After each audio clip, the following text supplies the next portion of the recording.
I want to talk about isekais in this video really quick because I think that the concept or the ideas that we have around isekais are completely wrong.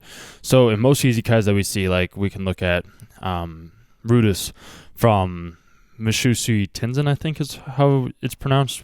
Might very well be wrong. But like when he dies, it's like he goes into this different world. Whenever a character dies in isekais, they go to a different world, like a fantasy world, like the world that they truly want to be in, quote unquote.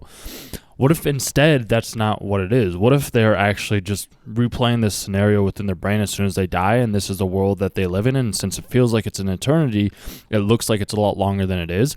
The way that I would relate this is like, let's say dreams. So like when we're dreaming, we have a dream, and it's all of a sudden like, there's no time or concept in a dream. It's like we go from one place and then all of a sudden we're at the top of the mountain, or maybe we're a little child and then all of a sudden we're a full-grown adult. Like time doesn't exist in our dreams. So what if the same thing applies within like isekais or even in our everyday life as well too? Like what if we were able to go within our mind and see certain aspects or certain scenarios play out in a quicker time frame than they will really? Because I read a book a while ago. I can't remember the name of it exactly, but I do remember a quote from it where it's just like, time is not law. So what if in these isekais or in our real life, when we die or when the characters are dying, what if they aren't actually going to this different world, but their brains are just releasing a chemical within their mind to be like, hey, you're going to this whole different world. You have a different life because the life that they lived when they were on Earth wasn't a satisfying life. So their brain is like, let me give you one last little dose of dopamine, one little dose of like what your life could have been if you would have lived to the fullest, and see where it takes you from there. And I just find that concept incredibly fascinating and intriguing, because it's like, if we can do that at death, then maybe there's some other ways for us to cultivate that same feeling in our own waking life right now.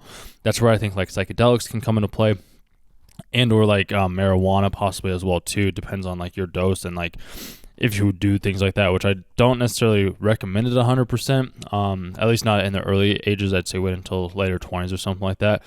Along with, like, you can also get to that same state, I think, through meditation. At least I've been able to. So it's just a fascinating concept. But I think that a lot of the times, like, when we see these isekais or we see these characters die and they go to a different world, I think that we have this same power within us.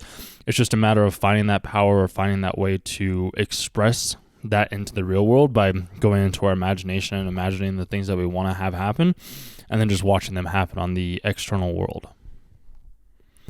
Awesome. Hope you guys enjoyed that short little video today. Subscribe to the channel if you aren't already, and I'll talk to you tomorrow.